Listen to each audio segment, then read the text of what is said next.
Yo, what's up, YouTube sports heads and boxing heads? Your boy DreadMan is here to review the Juan Manuel Marquez versus Timothy Bradley fight. And people said that this was going to be a high-class fight, or was it going to be much of a publicized fight. I mean, they were right about it not getting that much hype, but with the action this fought fight, it didn't really need it to. You know, there was no hype to live up to because it is what it is type of fight. Very underrated in my opinion. But I ain't even really bother making a prediction blog for it. I just figured that my initial prediction was Juan Manuel Marquez winning by decision 7 rounds to 5, and I'm not proud to say, but I mean, like, it's not really that often that I get a boxing prediction wrong, but this is one boxing prediction that I did get wrong. I mean, because I figured Bradley, he had the speed advantage, obviously.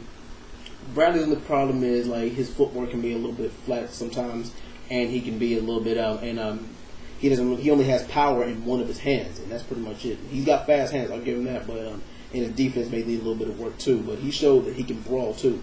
Now Marquez, on the other hand, you know, he's a counter puncher. He's got got real fast reflexes and pretty good defense. But his problem is he can be a little bit chinny sometimes, as he showed in the 12th round. But I will get to that. But yeah, just a quick overview of the fight. I mean, it was a lot of action in the fight. I wasn't really bored at any point during the fight, and they gave it to Bradley by split decision. I think one judge scored it 115 to 113, and one judge scored it 116 to 112, which I think is 8 rounds to 4. But to me, I had it closer than that when I watched it the first time. I watched it twice, by the way. The only round that I really gave to Marquez was the first round, the 4th round maybe, and the 6th, 7th, and 8th round straight. Those are the only rounds I gave him. I gave Timothy Bradley the other 7 rounds, and that 12th round could have been very dangerous. That kind of, I mean, would have sealed the deal if he would have actually knocked it down, because in the 12th round, probably about at the 11 to 10 second mark, the last 10, 11 seconds of the fight, where Bradley just rocked him in the chin, and he had him stumbled, and I was like, oh my God, he's about to go down. And Marquez, he held up. His chin held up, and he held his composure, and he fought to the end. But it wasn't enough to secure the victory. But anyway, Bradley comes clear with the victory. And of course, everybody's, Floyd just came off a win from beating Canelo Alvarez.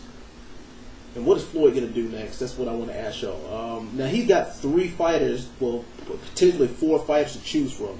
He could either fight Danny Garcia, who just came off a win. He could either fight Timothy Bradley, logical choice, or he could fight the winner of Khan and Devin Alexander. My bet is he's going to face the winner of Khan and Alexander. To me, it'll be a more exciting fight if he fights Amir Khan, and I make a prediction for that later if the fight ever happens.